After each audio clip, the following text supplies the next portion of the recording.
إن الحمد لله نحمده ونستعينه ونستغفره ونعوذ بالله من شرور أنفسنا ومن سيئات أعمالنا من يهده الله فلا مضل له ومن يضلله فلا هادي له وأشهد أن لا إله إلا الله وحده لا شريك له وأشهد أن محمدا عبده ورسوله أما بعد।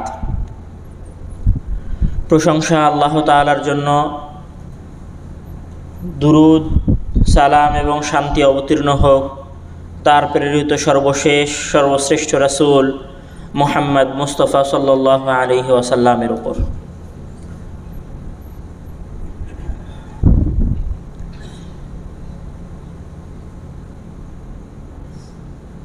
বিগত আগের দুই জুমায় আমি সলাত সংক্রান্ত আলোচনা করেছিলাম।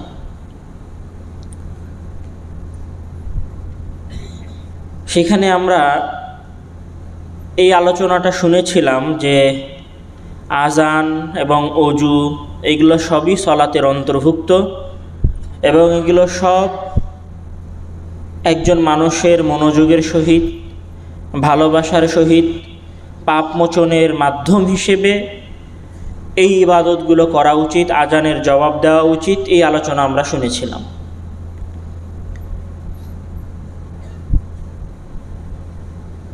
আজকে মূলত সলাতের সেই আলোচনার সাথেই সংশ্লিষ্ট সলাতের আমি কিছু বাকি আলোচনাও করতে চাই। আসলে ইসলাম তার যে সমস্ত বিধিবিধানগুলো মানুষের জন্য নিয়ে এসেছে, সেই সকল বিধিবিধানের মাঝেই সব কিছুতেই ইসলাম কোনো না কোনো কল্যাণ নিহিত রেখেছে। যেমন ধরেন, ইসলাম যখন সলাতুল ঈদাইনের কথা বলেছে, মানে দুই ঈদের সলাতের কথা বলেছে, সেইটা মাঠে পড়ার জন্য বলেছে। সলাতুল ঈদাইন হচ্ছে মুসলমানদেরকে একত্রিত করার, মুসলমানদের মধ্যকার ভেদাভেদকে দূর করার এবং নিজেদের আনন্দ এবং উৎসবকে শেয়ার করার, একে অন্যকে শরিক করার অন্যতম বড় মাধ্যম। ঠিক এইরকম আসলে যখন ইসলাম জুমার সলাতের কথা বলেছে প্রত্যেক সপ্তাহে, এবং সেই সলাতের আগে একটা খুতবাও নির্ধারণ করে দিয়েছে ইসলাম, তো আসলে জাস্ট খুতবাটা কি এইরকম যে একজন মানুষ আসলো, দাঁড়ালো, আপনাদের সামনে খুতবা দিল, আপনারা শুনলেন, চলে গেলেন, এই কারণেই কি ইসলাম শুধু সলাতুল জুমা এবং সলাতুল জুমার পূর্বে খুতবাতুল জুমার বিধান দিয়েছে? আমাদের দেশে যেটা হয় যে জুমার সলাতের দিন মানুষ মসজিদে আসে, 15-20 মিনিট দেরি করে আসে, ইমাম আরবিতে কিছুক্ষণ বকার পরে ইকামত দেওয়া হয়, সলাত শুরু হয়ে যায়। জুমার সলাত থেকে আসলে মানুষের কোনো কিছু নিয়ে যাওয়ার মতো, বা খুতবাতুল জুমা থেকে মানুষ কোনো নসিহা, কোনো উপদেশ নিয়ে যাবে, এইরকম কোনো টেন্ডেন্সি, এইরকম কোনো মন মানসিকতা, এরকম কোনো কালচার, এরকম কোনো সংস্কৃতি আসলে আমাদের দেশে নাই। কিন্তু আমরা যদি জাস্ট এইটা ভাবি যে যেখানে জোহরের সলাতটা 4 রাকাত ছিল, তার আগে 4 রাকাত সুন্নাত ছিল, পরে 2 রাকাত সুন্নাত ছিল, সেই জায়গাটায় জোহরের সলাতকে 2 রাকাত করে দিয়ে তার আগে একটা খুতবা দেওয়ার কি উদ্দেশ্য? যদি আপনি সেখান থেকে আসলে কোনো উপকারই না পাই, তাহলে জিনিসটা কি ফাউ, জাস্ট এমনিতেই। বিষয়টা আমাদের দেশে এরকমই হয়ে আছে। আমাদের দেশে মানুষ আসলে জুমার খুতবা থেকে কিছু শেখে না, কারণ আমাদের দেশে জুমার খুতবাগুলো হয় আরবিতে, এখানে মানুষের জন্য কিছু শেখারও থাকে না। আপনি যদি এটাকে ব্যাখ্যা বিশ্লেষণ করার চেষ্টা করেন, একটু চিন্তা ভাবনা করেন, আপনি ফিরে যান, আপনি সৌদিতে আসার আগে বা এখানে বাংলায় খুতবা শোনার আগে যখন আপনি দেশে ছিলেন, আপনার জুমার খুতবাগুলো এরকমই ছিল। আপনি সেখান থেকে আসলে কোনো উপদেশ নিয়ে আসতে পারেননি। তো আমি যেটা বলতে চাচ্ছিলাম সেটা হচ্ছে, প্রতি সপ্তাহে জুমার খুতবার যেটা সবচেয়ে বড় শিক্ষা, বা জুমার খুতবার যেটা সবচেয়ে বড় কারণ, সেটা হচ্ছে জুমার খুতবা মানুষকে ইসলাম শিখাবে। মহান আল্লাহ তাআলা কোরআনের মধ্যে বলছেন, ফাযাক্কির ফাইন্না যিকরা তানফাউল মুমিনিন, তোমরা মানুষকে উপদেশ দাও, একে অন্যকে উপদেশের কথা স্মরণ করাও, এটা মুমিনদেরকে উপকৃত করে। তো এইটার কোনো থিওরি তো ইসলাম কোথাও পেশ করেনি যে কিভাবে উপদেশ দিবে। ইসলাম এখানে একটাই থিওরি দিয়েছে একে অন্যকে উপদেশ দেওয়ার, সেটা হচ্ছে জুমার খুতবা। তাহলে জুমার খুতবা জাস্ট একটা খুতবা নয়, বরং এটা হচ্ছে ইসলাম শেখার, ইসলাম সম্পর্কে জানার, নিজের জীবনকে ইবাদতে পরিপূর্ণ করার, আল্লাহ তাআলাকে চেনার, ইসলামকে জানার, মুহাম্মদ সাল্লাল্লাহু আলাইহি ওয়াসাল্লাম সম্পর্কে জানার একটা অন্যতম মাধ্যম। তাহলে এই জায়গা থেকেই মূলত আমি এইটা ভেবেছি যে আসলে গতানুগতিক আমি শুধু জুমার খুতবা দিয়ে গেলাম, আর আসলে আপনাদের বাস্তবিক জীবনে আমি আপনাদেরকে কোনো কিছু শিক্ষা দিতে পারলাম না, এইটা আমার কাছে একটু খারাপ লাগছিল। তো এই জায়গা থেকে আমি আজকে মূলত জুমার খুতবার যে বিষয়টা নির্ধারণ করেছি, সেটা হচ্ছে আমি সংক্ষেপে, অতি সংক্ষেপে বিষয়টা শেষ করার চেষ্টা করব। সেটা হচ্ছে যে আমরা যে আসলে সলাত আদায় করছি, এই সলাতের দোয়া, এই সলাতের সূরাগুলোর একটা সাধারণ ধারণাও আমাদের মাথাতে নেই। যেমন সলাত শুরু হচ্ছে, ইমাম আল্লাহু আকবার বলছে, তারপরে আমি নিজে কিছু দোয়া পড়ছি, আমি সূরা ফাতিহা পড়ছি, তারপরে কোনো একটা সূরা হয়তো পড়ছি না, যখন ইমাম চুপ থাকছে তখন হয়তো পড়ে ফেলছি, কিন্তু এইটার সাথে আসলে আমার হৃদয়ের কোনো কানেকশান নাই, কেননা আমি ওই সূরারও অর্থ বুঝি না, ওই দোয়ারও অর্থ বুঝি না, ওই আয়াতের তাৎপর্যও বুঝি না। তো আজকে আলোচনায় আমি মূলত সলাতের যে নর্মাল দোয়া বা যে সূরাগুলো আমরা পড়ি, আমি সেগুলোর অর্থ জাস্ট একটা ধারণা আপনাদের মাথায় দেওয়ার চেষ্টা করব। আমি এটা জানি যে আপনাদের হয়তো মনে থাকবে না, কিন্তু তারপরেও তার যেন একটা সারমর্ম আপনাদের মাথায় থাকে। মূলত মহান রাসূল সাল্লাল্লাহু আলাইহি ওয়াসাল্লাম ইবাদত সংক্রান্ত যে দুই একটা গুরুত্বপূর্ণ কথা বলেছেন, তার মধ্যে সলাত সংক্রান্ত যে দুই একটা গুরুত্বপূর্ণ কথা বলেছেন, তার মধ্যে একটা উনি বলছেন যে জুইলাত কুররাতু আইনি ফিস সালাহ, মানে আমার জন্য সলাতকে চক্ষু শীতলকারী করা হয়েছে। চক্ষু শীতলকারী মানে আমি সলাত আদায় করলে প্রশান্তি লাভ করি। এখন এখানে একটা প্রথম প্রশ্ন উঠে আসে যে রাসূল সাল্লাল্লাহু আলাইহি ওয়াসাল্লাম সলাত আদায়ের মাধ্যমে প্রশান্তি লাভ করতেন, আপনি কি সলাত আদায়ের মাধ্যমে প্রশান্তি লাভ করেন? দ্বিতীয় আরেকটা হাদিস রাসূল সাল্লাল্লাহু আলাইহি ওয়াসাল্লাম বলছেন যে ইয়া বিলাল আকিমিস সালাতা আরিহনা বিহা, হে বিলাল সলাতের সময় হয়ে গেছে, তুমি আজান দিয়েছো, ইকামত দাও, আমাদের সলাতের ইকামত দাও। আরিহনা বিহা, তুমি ইকামত দিলে আমরা সলাত আদায় করব, আর সেই সলাতের মাধ্যমে আরিহনা বিহা আমরা প্রশান্তি লাভ করব, শান্তি লাভ করব, আরাম লাভ করব। তো সলাত আদায় আসলে আপনাকে কতটুকু শান্তি দেয়, কতটুকু প্রশান্তি দেয়? এই প্রশ্নের সাথে আরও একটা প্রশ্ন আমি যোগ করে দিতে চাই যে রাসূল সাল্লাল্লাহু আলাইহি ওয়াসাল্লাম বলছেন যে ইহসান বলতে কি বুঝায় বা ইবাদত বলতে কি বুঝায়, এই সঙ্গে উনি বলছেন যে ইবাদত হচ্ছে বা ইহসান হচ্ছে যে ফাইন লাম তাকুন তারাহু ফাইন্নাহু ইয়ারাক, মানে একজন বান্দা যখন ইবাদত করবে তখন সে তার ইবাদতের মধ্যে আল্লাহ তাআলাকে দেখতে পাবে। তো আল্লাহ তাআলাকে দেখার সবচেয়ে বড় ইবাদত হচ্ছে সলাত। ফাইন লাম তাকুন তারাহ, যদি বান্দা সলাতের মধ্যে আল্লাহ তাআলাকে দেখতে না পায়, তাহলে সে যেন মনে করে যে আল্লাহ তাআলা তাকে দেখছেন। এই কথা কিন্তু সিয়ামের সাথে আসে না, এই কথা কিন্তু হজ্জের সাথে বা এই কথা কিন্তু অন্য কোনো সাদাকার সাথে বা অন্য কোনো ইবাদতের সাথে মুহাদ্দিসিনে কেরাম রিলেট করেননি, সম্পর্কিত করেননি। বরং এই কথাটাকে মুহাদ্দিসিনে কেরাম সবচেয়ে বেশি যে জায়গায় সংযুক্ত করেছেন সেটা হচ্ছে সলাতের সাথে। মানে সলাত, একজন ব্যক্তি তখনই তার সলাত পূর্ণতা লাভ করে যখন সে মনে করে যে আমি আমার প্রতিপালককে দেখতে পাচ্ছি এবং আমার প্রতিপালক আমাকে দেখতে পাচ্ছেন। এইটা কেন? এইটা এই কারণে যে মহান আল্লাহ তাআলা সকল হুকুম, আহকাম, বিধান, শরীয়তের সকল আলোচনা জিবরিল আমিনের মাধ্যমে রাসূল সাল্লাল্লাহু আলাইহি ওয়াসাল্লামের কাছে মক্কায় অথবা মদিনায় দিয়েছেন। কিন্তু উনি যখন সলাত ফরজ করার ইচ্ছা পোষণ করেছেন, উনি যখন মনে করেছেন যে এখন বান্দার উপরে সলাত ফরজ করতে হবে, তখন উনি জিবরিল আমিনের মাধ্যমে আর ওহী পাঠাননি। তখন উনি মুহাম্মদকে মক্কা থেকে উঠিয়ে বাইতুল মাকদাস থেকে বোরাকের মাধ্যমে উঠিয়ে সপ্তম আসমানে নিয়ে গেছেন, আর সেখানে কথা বলে সরাসরি মুহাম্মদের উপরে সলাত ফরজ করেছেন। মানে সলাতের সাথে কানেকশন রবের সরাসরি।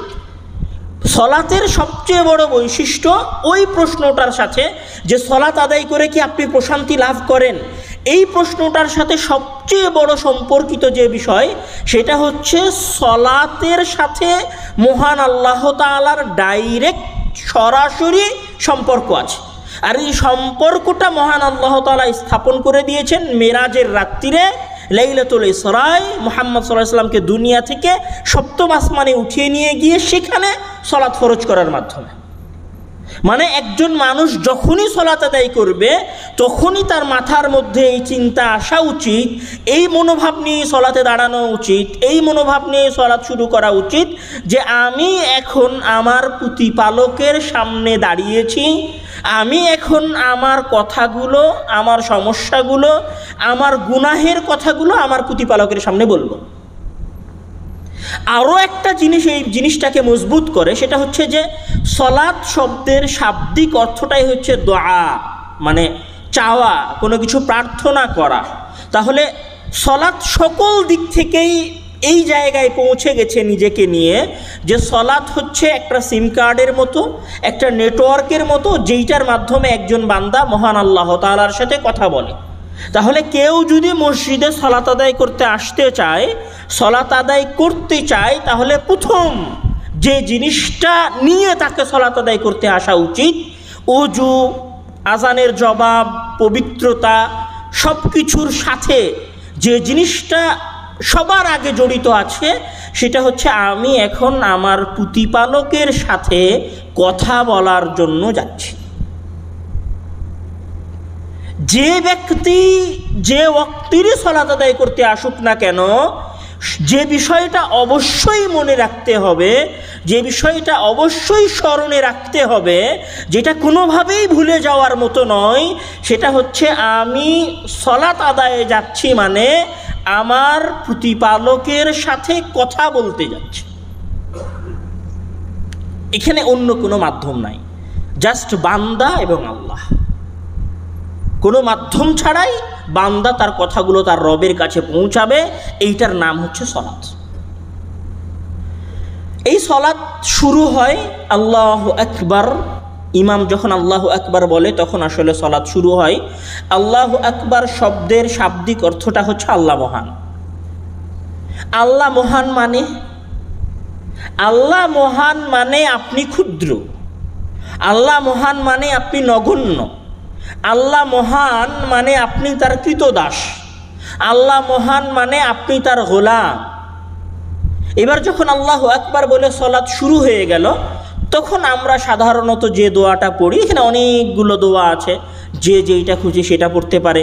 তার মধ্যে আমাদের দেশের যেটা সবচেয়ে পরিচিত সেটা হচ্ছে যে আল্লাহুম্মা বাঈদ বাইনি ওয়া বাইনা খাতায়ায়া কামা বা'আদতা বাইনাল মাশরিকি ওয়াল মাগরিব, আল্লাহুম্মা নাক্কিনি মিনাল খাতায়া কামা ইউনাক্কা সাওবুল আবিয়াদু মিনাদ দারাস।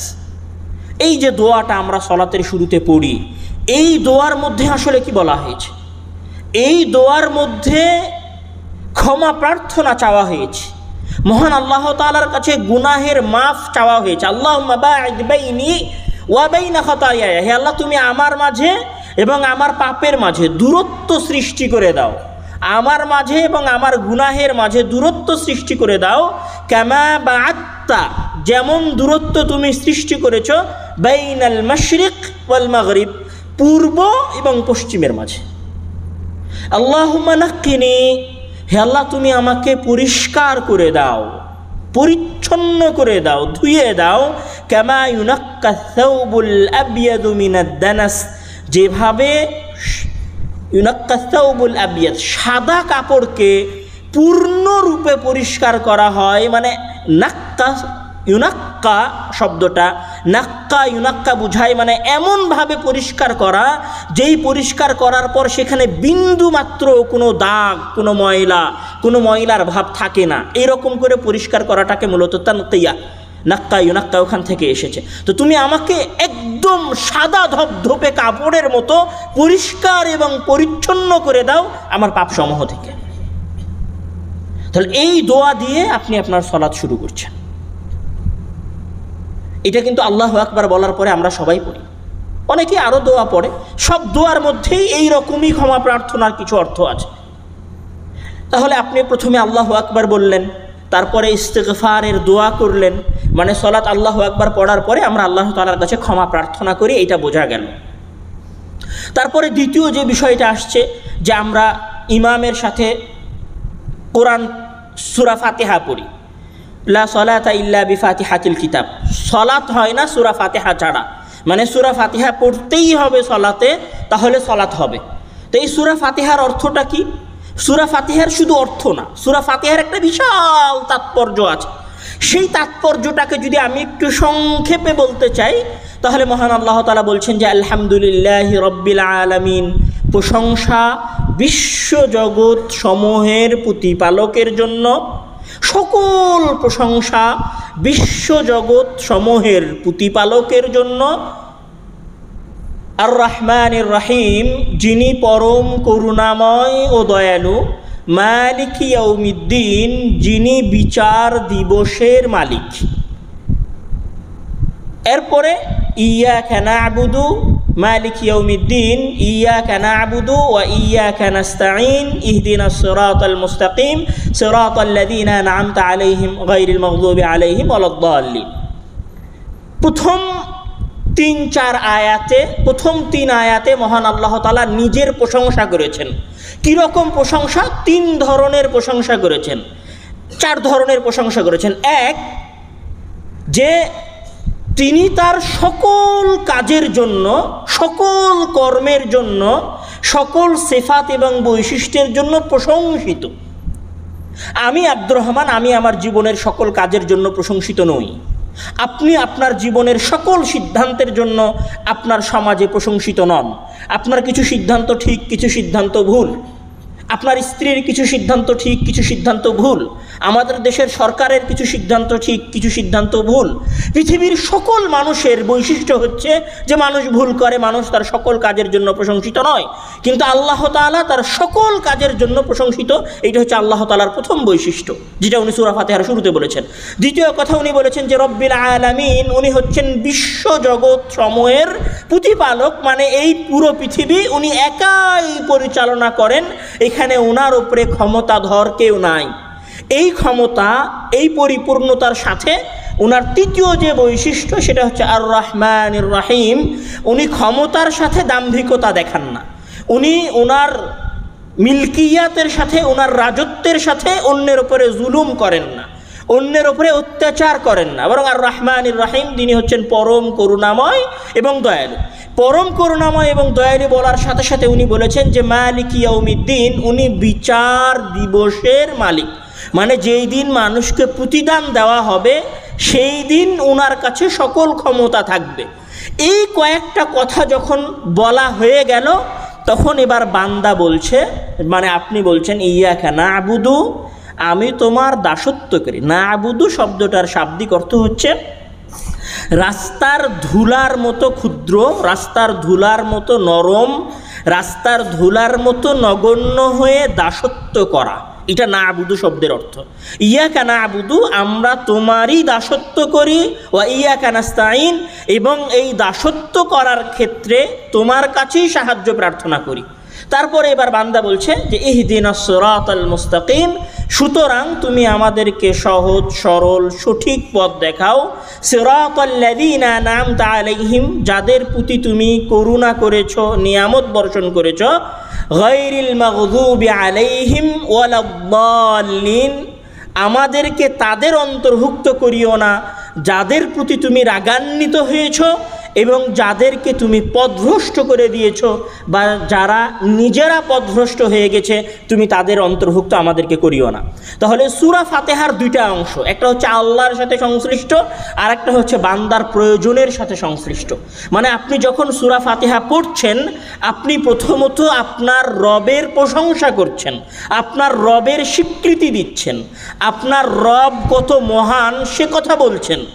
এই মহান কথা বলার পরে আপনার জীবনের যেটা সবচেয়ে বেশি প্রয়োজন, আপনার জীবনের যেটা সবচেয়ে বেশি দরকার, সেইটার কথা আপনি বলছেন যে ইহদিনাস সিরাতাল মুস্তাকিম, তুমি আমাকে সহজ সরল সঠিক পথ দেখাও, এবং তাদের পথ দেখাও যাদের প্রতি তুমি অনুগ্রহ করেছো, যাদের প্রতি তুমি করুণা করেছো। এটা হচ্ছে সূরা ফাতিহার দুইটা অংশ। সূরা ফাতিহা পড়ার পরে আমরা সাধারণত নরমালি, আমরা যেহেতু আম মুসল্লি, আমাদের অত সূরা মুখস্থ থাকে না, আমরা হয়তো কেউ সূরা নাস পড়ি, কেউ সূরা ইখলাস পড়ি, কেউ সূরা ফালাক পড়ি। সূরা নাস, ফালাক, ইখলাস সবগুলোর, সূরা নাস এবং ফালাকের সম্পর্ক হচ্ছে মানুষের সাথে আল্লাহ তাআলার কাছে আশ্রয় চাওয়ার ক্ষেত্রে। মানে এখানে বলছে যে কুল আউযু বিরাব্বিন নাস মালিকিন নাস ইলাহিন নাস, আমি আশ্রয় প্রার্থনা করছি মানুষের প্রতিপালকের কাছে, ইলাহিন নাস মিন শাররিল ওয়াসওয়াসিল খান্নাস, শয়তানের ওয়াসওয়াসা থেকে। সূরা নাস এবং ফালাকের মধ্যেও একটা প্রার্থনা আছে। আর সূরা ইখলাসের মধ্যে কুল হুয়াল্লাহু আহাদ আল্লাহুস সামাদ লাম ইয়ালিদ ওয়া লাম ইউলাদ, এই সূরার মধ্যে আল্লাহ তাআলার গুণ বর্ণনা করা হয়েছে। কীরকম গুণ? কুল হুয়াল্লাহু আহাদ মানে আল্লাহ তাআলা এক এবং অদ্বিতীয়। আল্লাহুস সামাদ তিনি স্বয়ং সম্পূর্ণ শক্তিশালী। লাম ইয়ালিদ ওয়া লাম ইউলাদ তিনি জন্ম দেননি এবং জন্ম নেননি। ওয়া লাম ইয়াকুল লাহু কুফুয়ান আহাদ এবং তার সমকক্ষ কেউ নাই। এই যে সূরা ফাতিহা শেষ হলো, তারপর একটা দোয়া, আর একটা সূরা পড়া হলো, আর একটা সূরা পড়ার পরে এবার ইমাম বলছে আবার আল্লাহু আকবার, মানে আল্লাহ তাআলা মহান এবং আমি ক্ষুদ্র নগণ্য, আমার মাথা তোমার সামনে নত করছি, এ কথা বলে একজন বান্দা রুকুতে যায়। আচ্ছা, রুকুতে গিয়ে কি বলে? সুবহানা রাব্বিয়াল আযীম। সুবহানা রাব্বিয়াল আযীম মানে আমি আমার মহান প্রতিপালকের পবিত্রতা বর্ণনা করছি। কিভাবে পবিত্রতা বর্ণনা করছি? ঝুঁকে গিয়ে, অবনত হয়ে, মাথা নুয়ে তার আমি পবিত্রতা বর্ণনা করছি। মানে সব কিছুর সাথে আসলে আপনার আত্মার একটা যোগাযোগ আছে। পুরো সালাতটা আপনার আত্মার, আপনার অনুভূতি, আপনার আবেগ, আপনার ভালোবাসার বাইরে নয়। মানে আপনি শুধু আল্লাহু আকবার বললেন, রুকুতে চলে গেলেন, সুবহানা রাব্বিয়াল আযীম পড়লেন, রুকু হয়ে গেল, বিষয়টা এরকম না। আল্লাহু আকবার, হে আল্লাহ তুমি মহান, তুমি মহিয়ান, তুমি ক্ষমতাধর, তুমি ক্ষমতাশালী, আমি তোমার বড়ত্বের, তোমার মহত্বের পবিত্রতা বর্ণনা করছি আমার মাথা অবনত করার মাধ্যমে। এরপরে যখন আবার রুকু থেকে ওঠেন, সামিআ আল্লাহু লিমান হামিদাহ, এই কথা বলে ইমাম রুকু থেকে ওঠে। সামিআ আল্লাহু লিমান হামিদ, আল্লাহ তাআলা শুনেছেন। মানে আপনি যে এই যে রুকুতে গিয়ে আল্লাহ তাআলার প্রশংসা করলেন, আল্লাহ তাআলার তাসবিহ পাঠ করলেন, এইটা মহান আল্লাহ তাআলা শুনেছেন। এটা কিন্তু সামিআ আল্লাহু লিমান হামিদার অর্থ। রুকু থেকে উঠে কি বলছেন? রব্বানা লাকাল হামদ, মানে হে আমাদের প্রতিপালক, সকল প্রশংসা তোমার জন্য। এরপরে আবার আল্লাহ তাআলার সাথে সম্পর্ক চলছে, আল্লাহ তাআলাকে দেখার চেষ্টা চলছে, আল্লাহ তাআলার কাছে নিজের কথা পৌঁছানোর চেষ্টা চলছে। তখন আবার ইমাম বলছে যে আল্লাহু আকবার, হে আল্লাহ তুমি মহান, আমি নগণ্য, আমি ক্ষুদ্র, আমি অতিশয় নগণ্য, অতিশয় ক্ষুদ্র। তার সবচেয়ে বড় প্রমাণ হচ্ছে আমি আমার শরীরের সবচেয়ে গুরুত্বপূর্ণ অঙ্গ সিজদায় মাটিতে ঠেকাচ্ছি। আল্লাহু আকবার, আল্লাহ তুমি মহান, আর আমি আমার মাথা মাটিতে ঠেকিয়ে, আমরা নর্মালি কেউ মাথা মাটিতে ঠেকাই না। আপনি আপনার জীবনে কয়বার আপনার মাথা মাটিতে ঠেকিয়েছেন স্বেচ্ছায়? কিন্তু সিজদায় আপনি মাথা মাটিতে ঠেকিয়েছেন, মানে জাস্ট মাথা মাটিতে ঠেকিয়েছেন বিষয়টা এরকম না। আপনি সিজদায় মাথা মাটিতে ঠেকিয়ে একথা বলেছেন সুবহানা রাব্বিয়াল আ'লা, আমি নগণ্য, আমি ক্ষুদ্র, আমার মাথা মাটিতে, আমি পবিত্রতা বর্ণনা করছি ওই আল্লাহর আ'লা, যিনি সমুন্নত, যিনি মহান, যিনি উন্নত, যিনি আমার চেয়ে অনেক উঁচুতে রয়েছেন। সুবহানা রাব্বিয়াল আ'লা, সুবহানা রাব্বিয়াল আ'লা, সুবহানা রাব্বিয়াল আ'লা, আমি সমুন্নত, মহিমান্বিত, সুউচ্চে উঠে গেছেন, এই রকম প্রতিপালকের পবিত্রতা বর্ণনা করছি। এটা হচ্ছে আপনার সিজদা। এই সিজদা থেকে যখন আপনি উঠলেন, তখন এবার সিজদা থেকে উঠার পরে বান্দা, এখানে অনেক সালাফগণ কথা বলেছেন যে সেজদার সফলতা হচ্ছে এই জায়গায় যে সেজদায় বান্দা আল্লাহ তাআলাকে অনুভব করে, সেজদায় বান্দা আল্লাহ তাআলাকে দেখতে পায়, এটাই হচ্ছে সেজদার সবচেয়ে বড় সফলতা। এখন বান্দা যখন আল্লাহ তাআলার কাছাকাছি চলে গেছে, আল্লাহ তাআলার সন্তুষ্টি সে অর্জন করে ফেলেছে, মাথা মাটিতে ঠেকিয়ে তখন সে বলছে আল্লাহুম্মা গফিরলি ওয়ারহামনি ওয়াহদিনি ওয়াআফিনি ওয়ারযুকনি। আল্লাহুম্মা গফিরলি, হে আল্লাহ আমি আমার মাথা একটু আগে মাটিতে ঠেকিয়েছি, গফিরলি আপনি আমাকে ক্ষমা করেন, ওয়ারহামনি আমার প্রতি রহমত বর্ষণ করেন, ওয়াহদিনি আমাকে হেদায়েত দেন, ওয়াআফিনি আমাকে মাফ করে দেন, ওয়ারযুকনি এবং আমাকে রিজিক দান করেন। এটা কিন্তু আমরা দুই সিজদার মাঝে বলি। এই জিনিসগুলো আমরা অনুভবই করি না। এই যে এখানে আপনি বললেন আপনার রবের কাছে আল্লাহুম্মা গফিরলি, হে আল্লাহ তুমি আমাকে ক্ষমা করো, ওয়ারহামনি তুমি আমার উপর রহমত বর্ষণ করো, ওয়াহদিনি আমাকে পথ দেখাও, ওয়াআফিনি আমাকে পবিত্র করো, মাফ করে দাও। তারপরে যে বলছেন ওয়ারযুকনি তুমি আমার রিজিকে বরকত দাও। রিজিক চেয়েছেন আপনি আপনার দুই সিজদার মাঝে। এরপরে আমরা সব সলাতে সেজদাগুলো আছে, সেজদাগুলোর পরিবেশ এইরকমই। এই যে সেজদাগুলো যখন শেষ হয়ে যায়, আমরা যখন শেষ বৈঠকে পৌঁছে যাই, তখন সেখানে কি আছে? শেষ বৈঠকে আমরা শুরুতে পড়ি আত্তাহিয়াতু লিল্লাহি ওয়া সালাওয়াতু ওয়াত তাইয়্যিবাতু আসসালামু আলাইকা আইয়ুহান নাবিয়্যু। এই যে আত্তাহিয়াতু লিল্লাহ, এই দোয়াটাই মাত্র দুইটা অংশ আছে। এক অংশে আল্লাহ তাআলার প্রশংসা করা হয়েছে, দ্বিতীয় অংশে রাসূল এবং সৎ বান্দাদের প্রতি দুরূদ পাঠ করা হয়েছে, সৎ বান্দাদের প্রতি সালাম এবং সালাতের কথা বলা হয়েছে। আল্লাহ তাআলার প্রশংসা, রাসূলের প্রতি দুরূদ। তারপরে আবার আসছে আল্লাহুম্মা সাল্লি আলা মুহাম্মদ ওয়া আলা আলি মুহাম্মদ কামা সাল্লাইতা আলা ইব্রাহিম। এটাও হচ্ছে মুহাম্মদের প্রতি দোয়া, মুহাম্মদের প্রতি দুরূদ। দোয়া কবুল হওয়ার সবচেয়ে বড় বৈশিষ্ট্য হচ্ছে, বা উত্তম দোয়ার সবচেয়ে বড় বৈশিষ্ট্য হচ্ছে দোয়া করার পূর্বে আল্লাহ তাআলার হামদ পড়তে হয়, দোয়া করার পূর্বে রাসূলের ওপর দুরূদ পাঠ করতে হয়। আল্লাহ তাআলার হামদ হয়েছে আত্তাহিয়াতুর মাধ্যমে, আর আল্লাহুম্মা সাল্লি আলা মুহাম্মাদের মাধ্যমে রাসূলের ওপর দুরূদও পাঠ করা হয়েছে। এখন হচ্ছে নিজের দোয়া। আল্লাহুম্মা ইন্নী যালামতু নাফসি যুলমান কাসীরা ওয়া লা ইয়াগফিরুদ যুনুবা ইল্লা আনতা ফাগফিরলি মাগফিরাতাম মিন ইনদিক। হে আল্লাহ আমি আমার নিজের উপরে জুলুম করেছি, তুমি আমাকে ক্ষমা করে দাও। হে আল্লাহ আমি নিজের উপর অত্যাচার করেছি, তুমি আমাকে মাফ করে দাও। তুমি ছাড়া এখানে মাফ করার আর কেউ নাই। তারপরের অংশে আমরা বলি যে আল্লাহুম্মা ইন্নী আউযু বিকা মিন আযাবি জাহান্নাম ওয়া আউযু বিকা মিন আযাবিল কবরি ওয়া আউযু বিকা মিন ফিতনাতিল মাসীহিদ দাজ্জাল ওয়া আউযু বিকা মিন ফিতনাতিল মাহইয়া ওয়াল মামাত। এখন আপনি আল্লাহ তাআলার কাছে কবরের আযাব থেকে আশ্রয় চাচ্ছেন, জাহান্নাম থেকে আশ্রয় চাচ্ছেন, দুনিয়ার জীবনের এবং আখিরাতের জীবনের ফিতনা থেকে আশ্রয় চাচ্ছেন, মাসীহিদ দাজ্জালের ফিতনা থেকে আশ্রয় চাচ্ছেন। এই যে দোয়া, শুরুতে আল্লাহর হামদ হয়েছে, আল্লাহর জন্য সিজদা হয়েছে, আল্লাহর জন্য রুকু হয়েছে, তারপরে আবার আল্লাহর হামদ হয়েছে, তারপরে আবার রাসূলের উপর দুরূদ হয়েছে। এখন দোয়া চলছে, ক্ষমা প্রার্থনা চলছে, পাপ মোচনের সময় চলছে। এই জায়গায় আমি যে পাপ মোচন করতে চাচ্ছি, আমি যে মহান আল্লাহ তাআলার কাছে ক্ষমা চাচ্ছি, আসলেই যে আমি ওই জায়গায় দাঁড়িয়ে আল্লাহ তাআলার কাছে ক্ষমা চাচ্ছি, বিষয়টি কি এরকম? নাকি আমি মনে মনে ভাবছি যে ইমাম সালাম ফেরে না কেন? নাকি আমি মনে মনে ভাবছি যে আমাকে দৌড়ে গেটের কাছে যেতে হবে? নাকি আমি মনে মনে ভাবছি যে আমার রুমের খাবারটা ঠান্ডা হয়ে গেল? নাকি আমি মনে মনে ভাবছি যে আমার ভাতটা তো আজকে ঠান্ডা হয়ে গেছে, আজকে গোস্তের স্বাদ আসবে না? আমি কোনটা ভাবছি আসলে?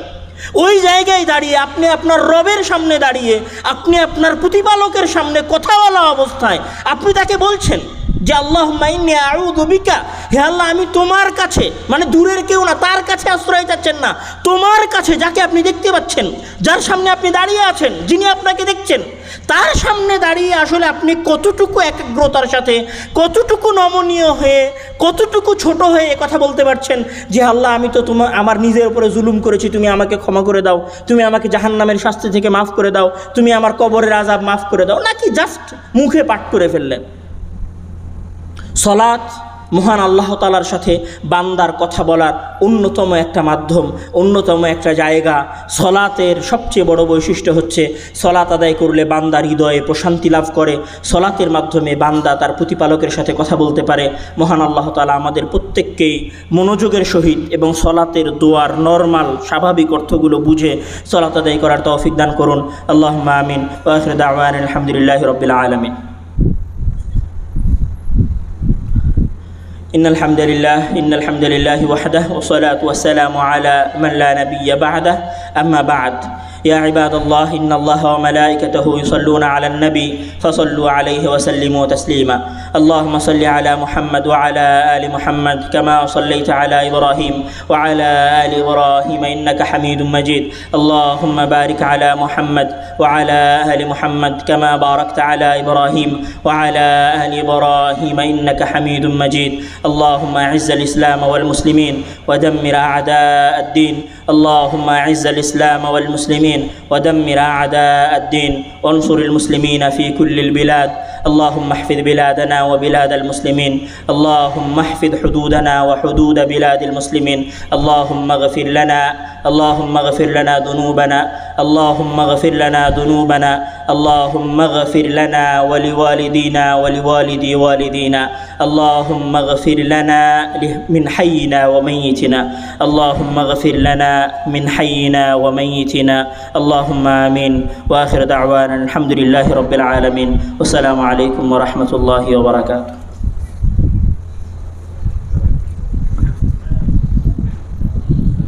الله أكبر، الله أكبر. أشهد أن لا إله إلا الله، أشهد أن محمدا رسول الله. حي على الصلاة، حي على الفلاح، قد قامت الصلاة، قد قامت